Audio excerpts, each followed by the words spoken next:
One of my favorite people, Kirti Kulhari, is here. What's up, yo? How are you? What's up, yo? I'm very good, Rishikesh. You're one of my favorite people too. I like talking to my favorite people.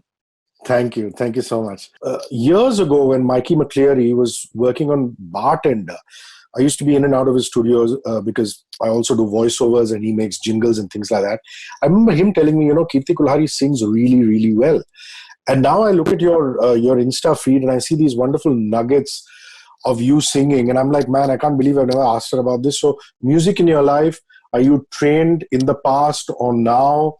Are you like a karaoke singer like I am? Are you still working at it? Give us the spiel on that. Well, singing for me is one thing which is at par with acting for me. Like if I can't choose between what acting does to me and what singing does to me, of course, because I have more experience in acting and I've learned more. Consciously, I'm better at acting than singing. But I think singing is one of my first loves. I mean, it happened to me like when I was a child, and my dad got transferred to Visakhapatnam, and in our building we had this Bengali auntie who would Bengalis are most of the a lot of music teachers are Bengali, and we had this Das auntie who would teach, and me and my sister were enrolled to kind of start learning music, and that was I think my first first brush with singing, and I remember really enjoying it, but I also remember not being able to pursue it beyond a couple of months or so. And but I think and then in between I don't think I ever got back to it, but of course I would sing in the school and here and there. And now, like when like maybe for the last 10 years I have when I started earning myself, I would make sure that there's somebody coming home to teach me, or I started going to some school to learn and stuff. So it's been a constant part of my life, but not a very regular part. I have been quite inconsistent with that, obviously because of nature of my work. And but now I have a teacher I go to again, very rarely now. And but I've had a harmonium for years now. I have electronic tanpura. So singing is something I'm very serious about.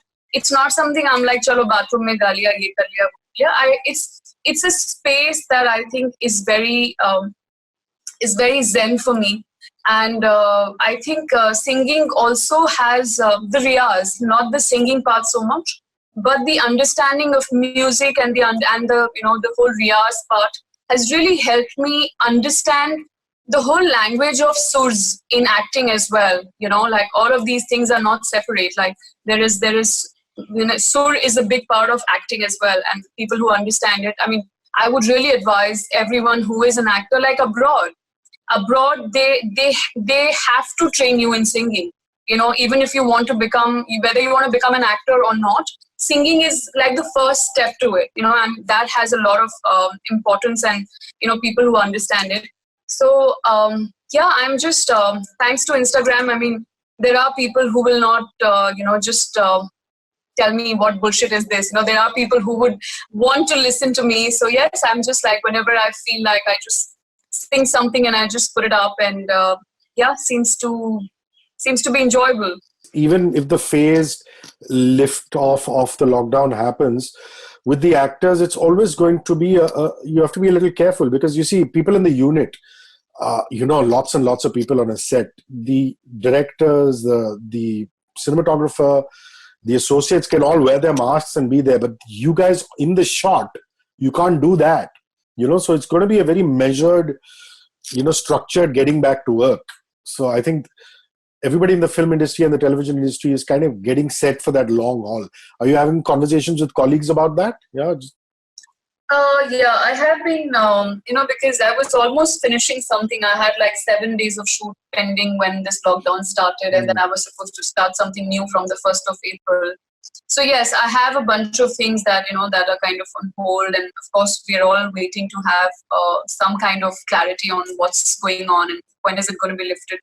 But I mean, I would like to say that there is clarity, but actually there is no clarity. I don't think anybody really has a clue of when it's going to be lifted, first of all, and secondly, how, like, as you rightly said, I mean, in our profession, you have like anywhere between 75 to 150, 200 people working together. And how do you kind of, and it's all about social distancing. How do you kind of maintain that in an environment like ours? So that is a big challenge. But so yeah, I think everyone's still figuring it out, Rishikesh.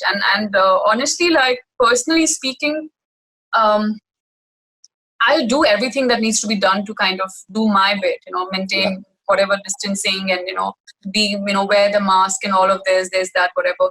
But I think one thing that I don't do and one thing that I will not do is be fearful of it, be like, panic about this whole thing, because really, like, you can do your best and you could just slip in your bathroom and you could be gone. So exactly, so for me, it's just like, I know there is, we all think, we can control this and we can do of course we can do what we can do, but really, like, I don't think the only way to approach this is with calmness and just doing your best and being ready for the worst. That's the funda. So yeah.